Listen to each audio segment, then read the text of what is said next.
Well, hello and welcome to another Tyrrell's Classic workshop. And we're in the office this time, not in the workshop. Lots of people have expressed an interest in my library of books and reference material. This is something that I've had all my life, so I've sort of taken it for granted, but there are some real rare pieces amongst this lot. So I'm going to just give a little tour about some of the stuff that we have on the shelves here. Some very, very eclectic and unusual bits of reference material. I'll start here. We've got some Aston Martin things which are reasonably accessible to buy still, and these are not. The DBS V8, BMW 8 Series electrical troubleshooting manual, Porsche 911 manuals. This is a bit of an interesting one. Some of these are very, very old. This is a Rolls-Royce service instruction book going back to the 1930s. I mean, these cars these days are what people have come to coin as first principles. A lot of these old cars, that's what we can apply to them. And in other words, basic engineering.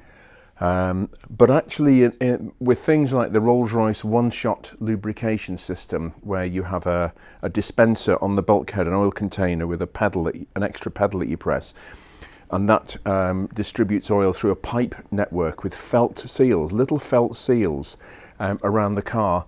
That isn't intuitive. You need to know what you're doing with little complexities like that. Lots of car manufacturers, particularly the expensive ones, it was hand fettled, very, very fine and very well wrought and intricately done, where first principles just don't apply. Rolls-Royce Silver Shadow, Silver Wraith from the 1990s here, Ferrari spare parts catalogue for the Berlinetta Boxer. This is quite interesting.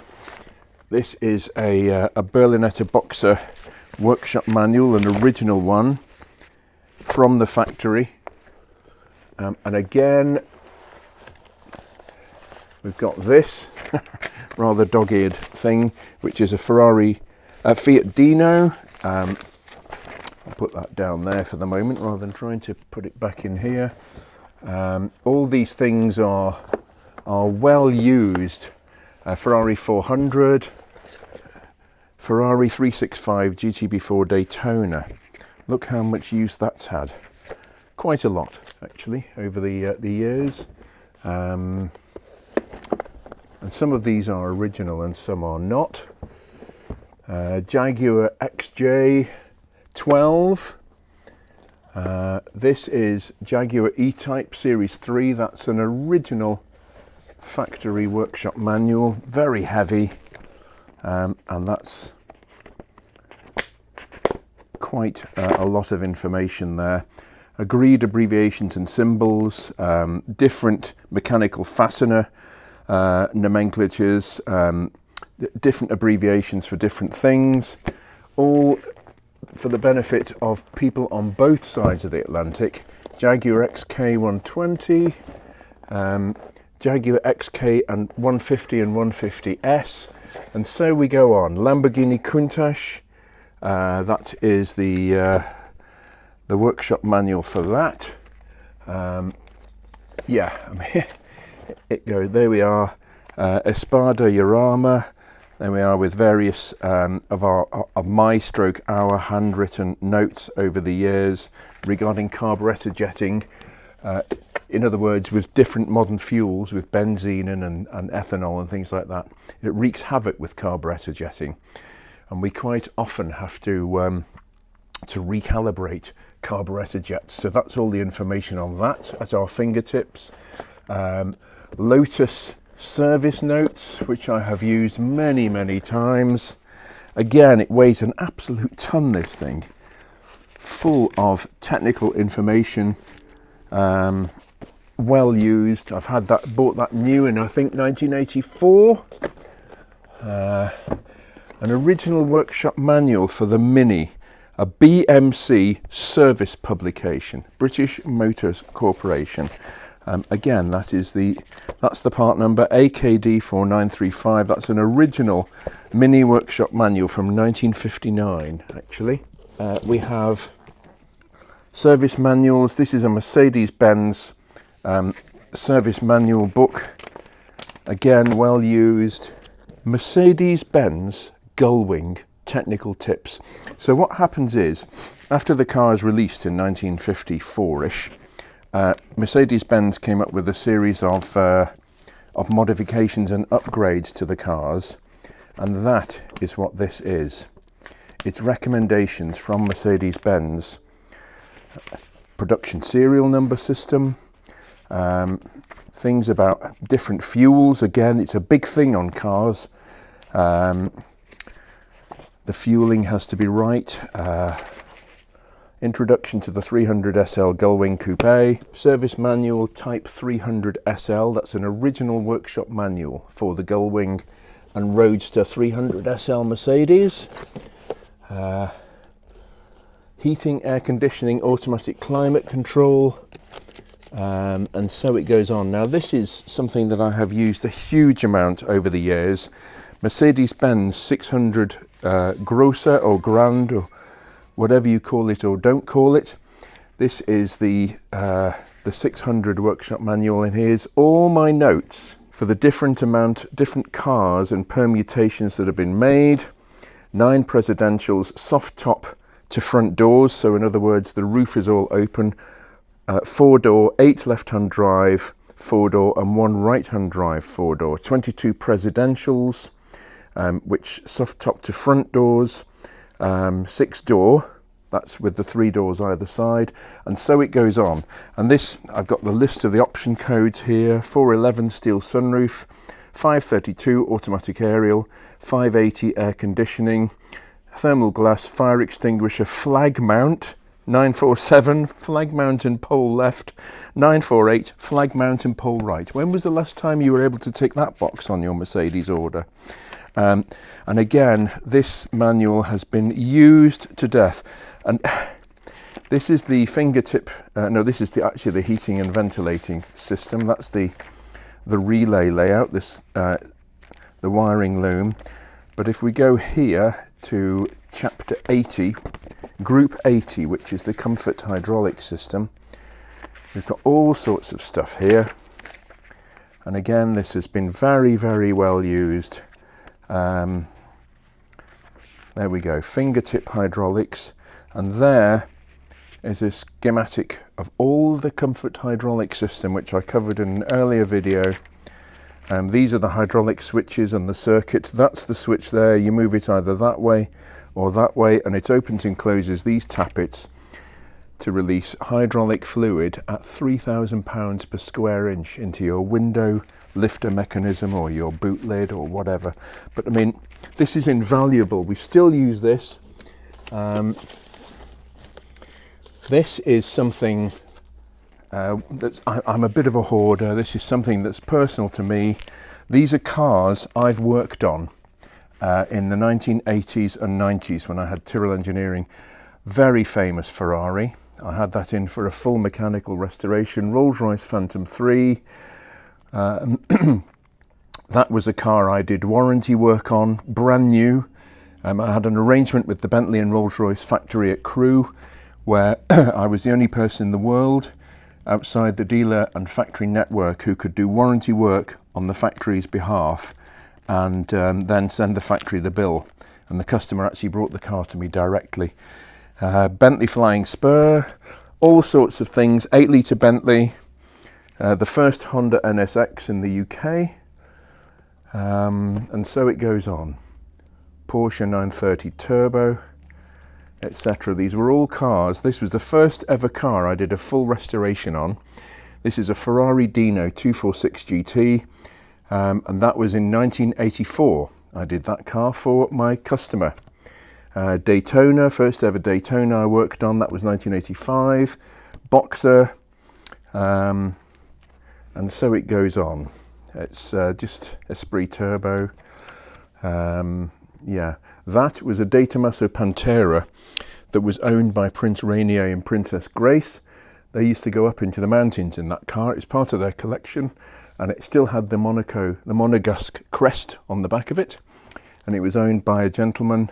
So yeah, Lamborghini Countach, that's the first ever Countach I worked on. That had come in for a service, still with its plastic on the seats from the factory, protective film. 4,500 kilometres it had done from new, an LP 400S.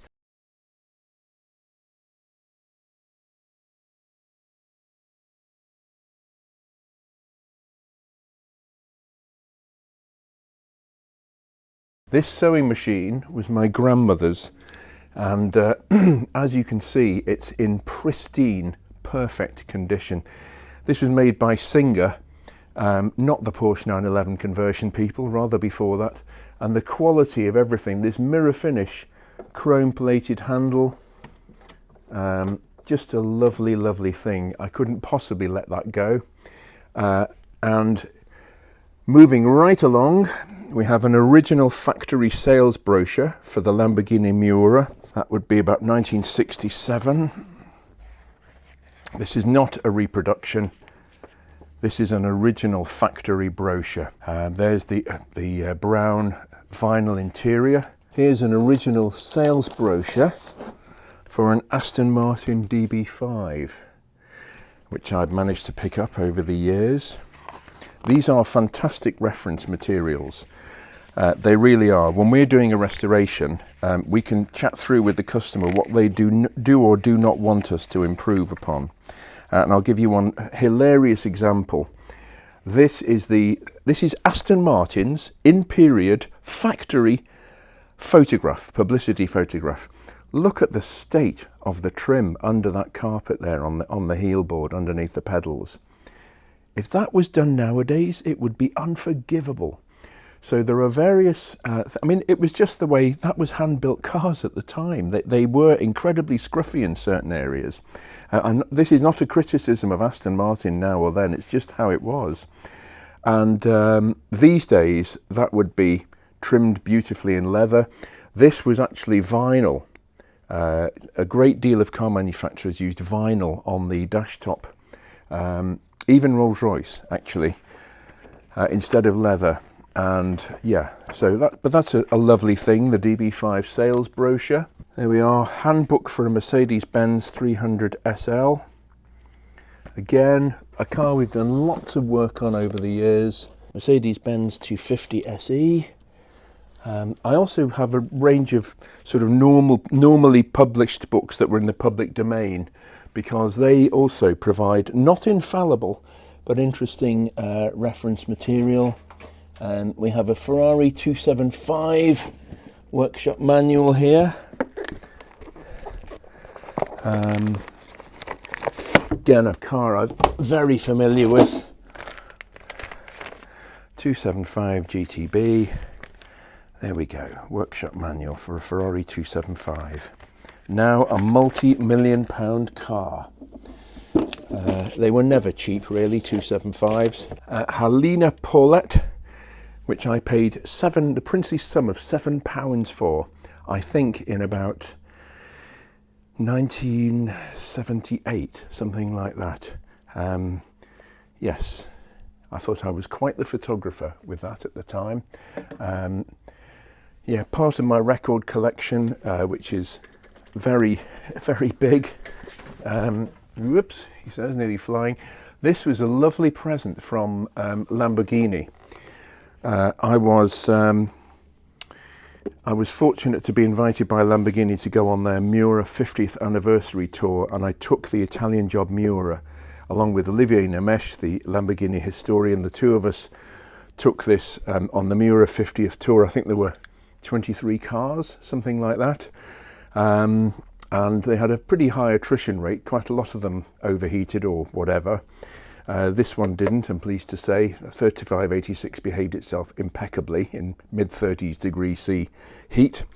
But one night, I went into the room at the end of the day to go to sleep, and here was this sat on the bed, a lovely present from Lamborghini for the participants of the Miura 50th tour. This is called an ICME manual. Institute of Chartered Motor Engineers. And what this does, this is from 1986, it had every make and model of car.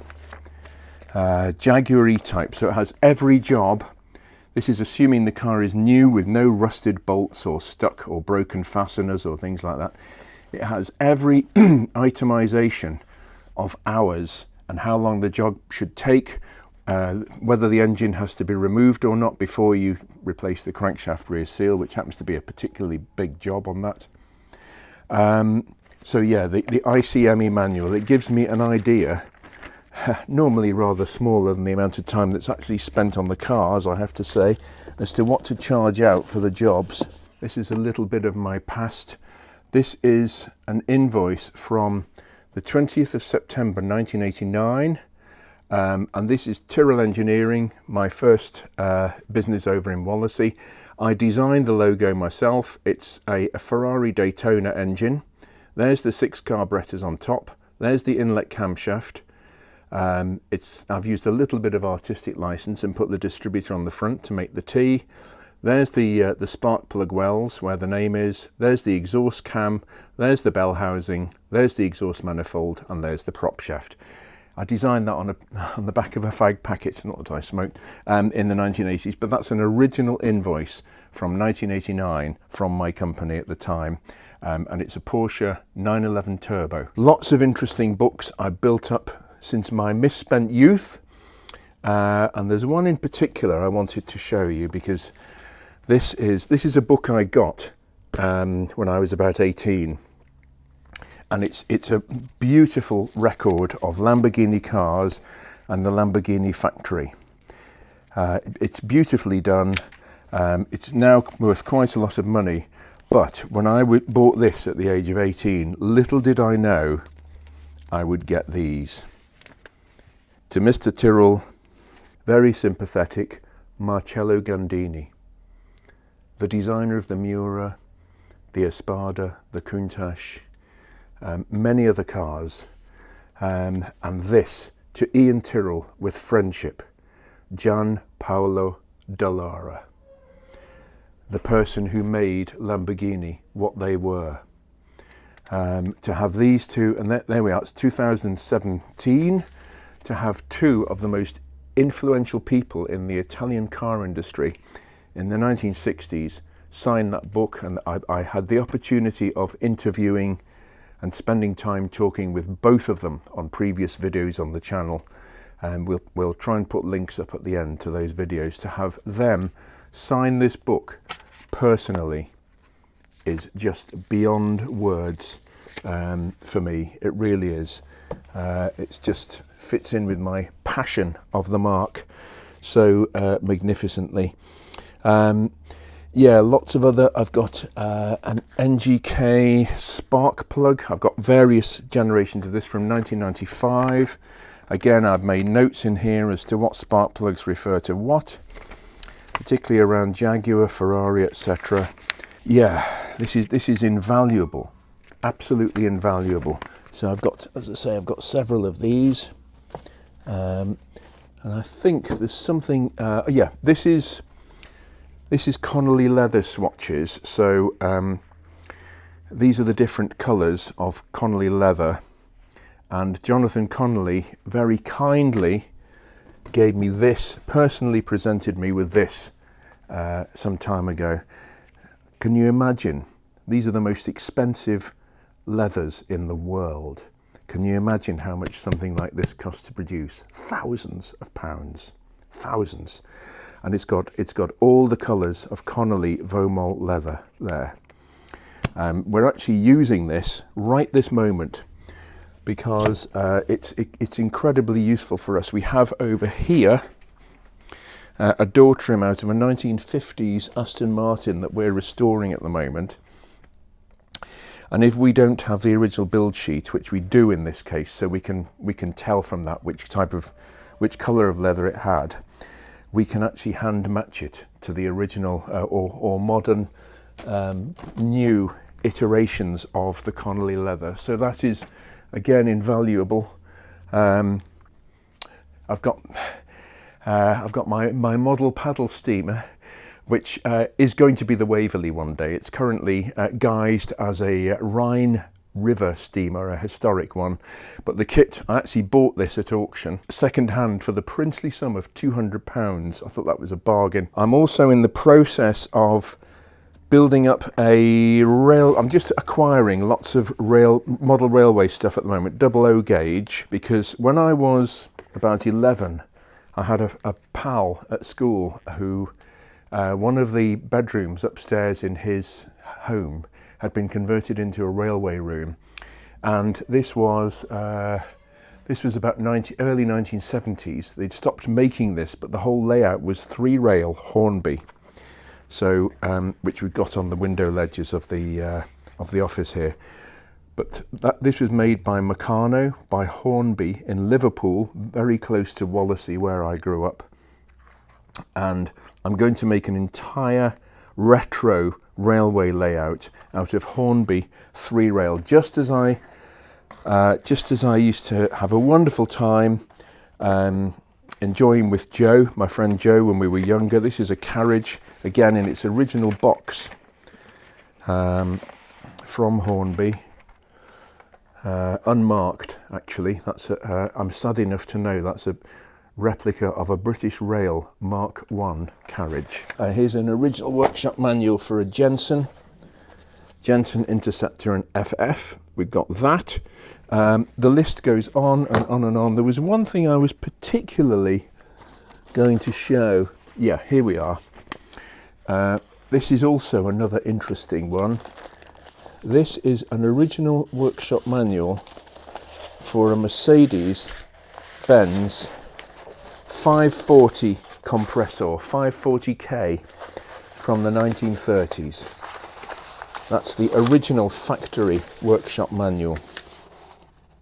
Quite incredible. A lot of reference material. I've sort of worked on so many different types of cars over the years. Unfortunately, I've done a better job of working on them than I have of rolling up pieces of paper. But yeah, just a very, very wide mix of different reference material. There's another bookcase over there with loads of stuff in it, but yeah, I could go on forever. But I hope that's just, I mean, I always think we need to be absolutely on top of reference material and things like that. That's how I've worked for the last 41 years in my own business. So there it is. Haynes manuals. I've got countless stacks of Haynes manuals. In fact, I'm doing an event at the Haynes Motor Museum in September. They're actually invited me down as part of an event there to do some speaking and be on a forum. But the Haynes manuals have been invaluable as well in their own way over the years. So anyway, hope you've enjoyed that. Please subscribe, and we'll be back with something else very soon.